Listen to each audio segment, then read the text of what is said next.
साथ की परमार्थ की, रणभूमि के पराक्रम विश्वास की,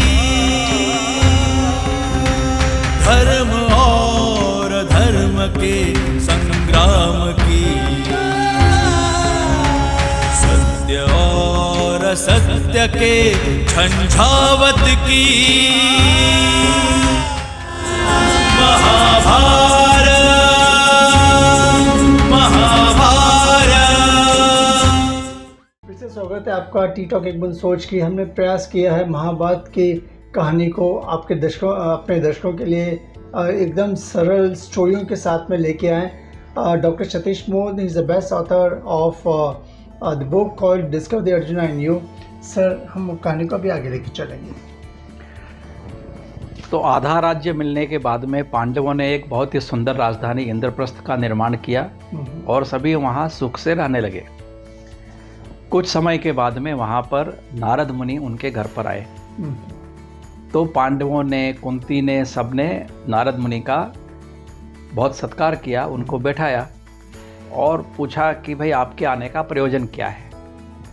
तो नारद मुनि ने कहा, मैं तो पूरी दुनिया में विचरता रहता हूँ, मुझे ऐसा ज्ञात हुआ कि पांचों पांडवों ने द्रौपदी से विवाह किया है, तो मैं आपका हालचाल पूछने आया हूँ, लेकिन उसके साथ में ही मैं आपको एक कहानी बताता हूँ। बोले बताइए क्या है। तो उन्होंने कहा कि जब कभी भी एक पत्नी और उसके कई पति होते हैं तो कभी ना कभी उनमें आपस में झगड़ा हो ही जाता है। ये इतिहास गवाह है उसका। तो लोगों ने पूछा बताओ इसके कोई उदाहरण है तो उन्होंने कहा कि हिरण्यकशिपु जो राजा था उसका एक पुत्र था निकुंभ, और उस निकुंभ के दो पुत्र थे। उनका नाम था सुंद और उपसुंद। ये दोनों ऐसे गहरे इनके रिश्ते थे कि साथ में ही सोते थे, साथ में ही खाते थे, साथ में ही खेलते थे, साथ में नहाते थे, सब काम साथ साथ करते थे। किसी को पिटाई भी लगाना हो तो दोनों मिल के करते थे। हमेशा ऐसा लगता था कि जैसे दो शरीर हैं और एक आत्मा है। ऐसा लगता ही नहीं था कि कोई इनको कभी आपस में अलग भी कर सकता है। जब धीरे धीरे बड़े हुए तो इन्होंने कहा कि हमको यदि अपनी शक्ति और बढ़ानी है तो हमको तपश्चर्या करनी चाहिए। तो वो हिमालय में जाके दोनों तपस्या करने लगे। बहुत गहन तपस्या की तो ब्रह्मा जी प्रसन्न हो गए। उन्होंने कहा कि मैं तुम लोगों से खुश हूँ, कोई वरदान मांगो। तो उन्होंने कहा कि हमको तो एक ऐसा वरदान दो कि हम जिस चाहे उस प्राणी का आकार ले सके और हमें कोई कभी भी मार न सके। तो ब्रह्मा जी ने कहा कि जो तुम्हारा पहला जो पार्ट है कि तुम किसी भी प्राणी का आकार ले सको वो तो मैं तुम्हें दे सकता हूँ, लेकिन अमरत्व का अधिकार तो देने का मेरे पास में भी पावर नहीं है, वो मैं नहीं कर सकता। तुम अपनी मृत्यु के तरीके के बारे में कुछ चाहो तो वर मांग सकते हो। तो दोनों ने एक दूसरे के साथ में विचार विमर्श किया और कहा कि हमारी मृत्यु इस दुनिया में रहने वाला कोई भी प्राणी, कोई भी चीज़ ना कर सके, केवल हम दोनों ही एक दूसरे को मारे तो मार सके। तो ब्रह्मा जी ने कहा तथास्तु।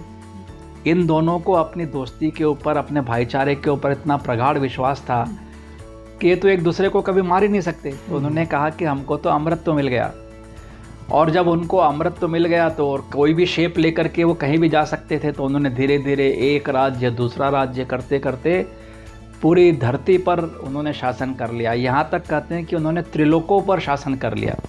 कोई उनके सामने टिक ही नहीं सकता था, क्योंकि एक तो कोई उनको मार नहीं सकता और दूसरा वो कोई सा भी शेप ले सकते हैं। कभी पक्षी बन जाते, कभी सांप बन जाते, कभी शेर बन जाते, कभी हाथी बन जाते।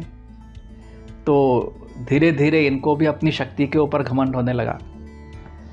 तो सारे लोग, मनुष्य, प्राणी, सारे ब्रह्मा जी के पास गए। आपने तो इन लोगों को ऐसा वर दे दिया है कि ये तो कभी मर ही नहीं सकते और पूरी धरती के ऊपर इन्होंने आतंक मचाया हुआ है। तो ब्रह्मा जी ने कहा कि ठीक है, इसका भी एक उपाय है। उन्होंने विश्वकर्मा को बुलाया। और विश्वकर्मा से कहा कि एक ऐसी युवती का जन्म करो जो कि विश्व में सबसे सुंदर हो, जैसी आज तक किसी ने न कभी देखी हो न सुनी हो। तो विश्वकर्मा ने कहा जो आज्ञा। और उन्होंने एक ऐसी युवती का निर्माण किया जो कि वास्तव में बहुत ही तेजायमान थी और आंखें नीली और शरीर एकदम सुंदर। उसका नाम रखा उन्होंने तिलोत्तमा। तो जब उसका जन्म हो गया युवती का, तो वो ब्रह्मा जी के पास गई। उसने कहा कि ब्रह्मा जी, आप मुझको मेरा काम बताइए कि आपने मेरा जन्म क्यों किया है। तो ब्रह्मा जी ने कहा देखो तिलोत्तमा, इस धरती के ऊपर दो व्यक्ति सुंद और उपसुंद लगभग अमरत्व पा करके पूरी धरती पर राज कर रहे हैं और सब लोगों के ऊपर बहुत अत्याचार कर रहे हैं। तुमको ऐसा उपाय करना है कि उन दोनों में दुश्मनी हो जाए। तो तिलोत्तमा ने कहा बहुत अच्छी बात है। तो एक बार जब ये सुंद और उपसुंद जंगल में विहार कर रहे थे, तो ये तिलोत्तमा एक फूल चुनने वाली महिला ऐसा रूप लेकर के वहाँ जंगल में गई और फूल चुनने लगी। तो सुंद ने भी तिलोत्तमा को देखा और उपसुंद ने भी देखा। ये दोनों जो है अपने मदमस्त थे, उन्मत्त थे, उन्हें तो कोई क्या कर सकता है। तो सुंद के मन में इच्छा हुई कि मैं इससे विवाह करूंगा, उपसुंद के मन में भी इच्छा हुई कि मैं इससे विवाह करूंगा। तो दोनों उस तिलोत्तमा की तरफ जोर से भागे और सुंद के पहले उपसुंद पहुंच गया। उसने कहा कि तिलोत्तमा, जो भी उसका नाम होगा, क्या तुम मुझसे विवाह करोगी। उतनी देर में दूसरा भी पहुंच गया। उसने कहा कि क्या तुम मुझसे विवाह करोगी। तो तिलोत्तमा ने दोनों को एकदम तीखी मुस्कुराहट से देखा ताकि वो दोनों और अधिक आकर्षित हों उसकी तरफ, और कहा कि मैं तो एक से ही विवाह कर सकती हूँ, या तो आपसे करूँगी या आपसे करूँगी, लेकिन आप दोनों में जो वीर श्रेष्ठ होगा उसी से मैं विवाह करूँगी। तो इन दोनों ने कहा कि अरे उससे अच्छा तो मैं वीर हूँ। उसने कहा इससे अच्छा तो मैं वीर हूँ। उसने कहा कि कर बताओ मुझको कौन वीर है।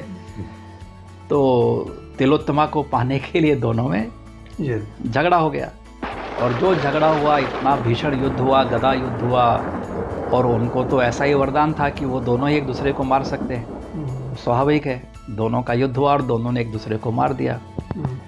तो ये पूरी कहानी नारद ने सुनाई और कहा कि देखो, सुंद और उपसुंद जैसे बहुत ज़्यादा प्यार करने वाले भाइयों के बीच में भी एक महिला को लेकर के इतना बड़ा युद्ध हो गया कि दोनों ने एक दूसरे को मार दिया। आप 5 भाई हैं, आप इसके साथ में रहेंगे तो कभी ना कभी ऐसी कोई परिस्थिति आ सकती है कि आप दोनों पांचों में आपस में शत्रुता हो जाए।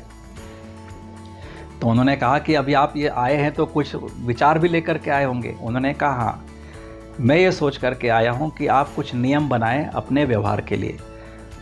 उन्होंने कहा पहला नियम तो ये होगा कि द्रौपदी 5 भाइयों के साथ 1-1 वर्ष के लिए एक साथ में रहेगी।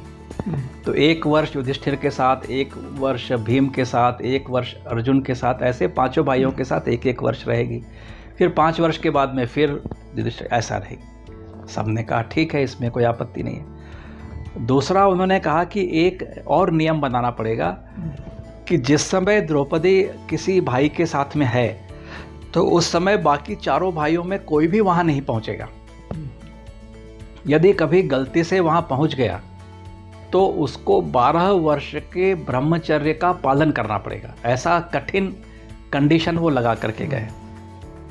तो सबने कहा कि हाँ, ये तो अच्छा है, इससे फ़ायदा ये होगा कि ये हम सभी कभी भी एक दूसरे को डिस्टर्ब नहीं करेंगे, एक दूसरे के उसमें दखलंदाजी नहीं करेंगे।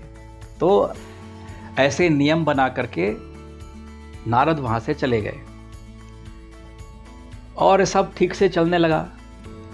कुछ वर्षों के बाद में एक ऐसी घटना हुई कि एक चोर किसी एक ब्राह्मण की बहुत सारी गायें चुरा के भाग रहा था रात के समय, और चोर भाग रहा था और उसके पीछे पीछे वो ब्राह्मण जा रहा था। वो चिल्लाने लगा कि अरे मैं ऐसे कैसे राजा युधिष्ठिर के राज्य में रहता हूँ जहाँ पर एक चोर मेरी गायों को लेकर के भाग रहा है, और राजा का कोई सैनिक, कोई राजा का कोई भाई, कोई भी मेरी मदद के लिए तैयार नहीं है।